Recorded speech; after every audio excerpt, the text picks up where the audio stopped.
So, as many of you know, I used to think that I had ADHD, or I was told I had ADHD.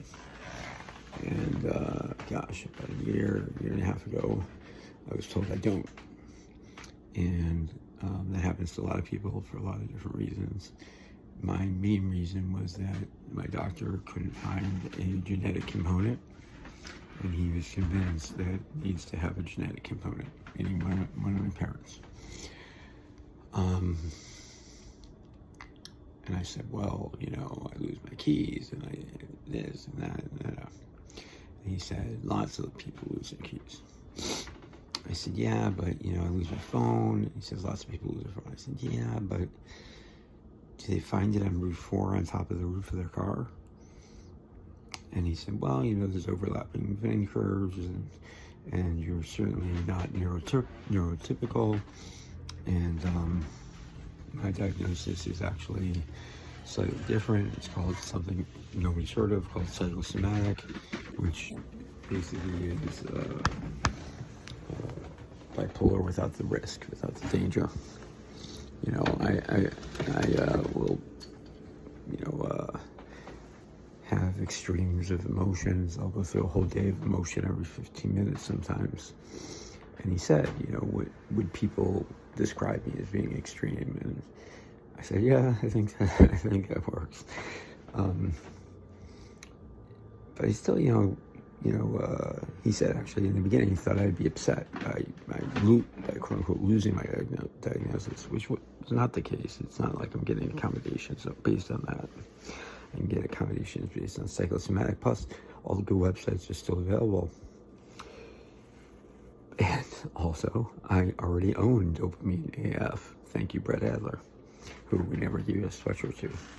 But that's not my fault. Barry Scott. Anyways, but here's an example of why one might think I have ADHD. It is 3:54. I am not in my own kitchen, and I'm hyper-focused on cleaning it. And yes, partially because it's my mess, and partially because I know my daughter, who is in Israel, love washing dishes, and I would love for her when she comes home, because I'm grateful to her to have her come home to a clean kitchen. Yet I did forget that I had a raw egg in my pocket until it just exploded. Let's see if we can get a good picture of this. No, we can't. I'll flip it. Hold on. Do you have a raw egg in your pocket, or you just have to see me? Well, let's take a look. Let's get close to the garbage.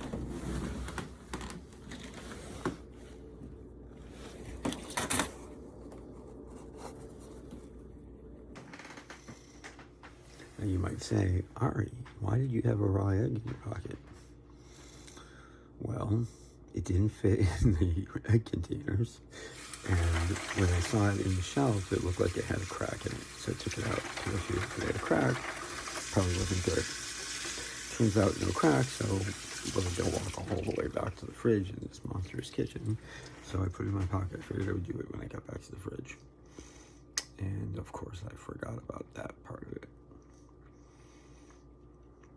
Well, thankfully, it's only like 20 degrees outside. I think all my clothes are at the laundromat, where I told them not to wash it because I thought I left my keys in the pants. I called them up.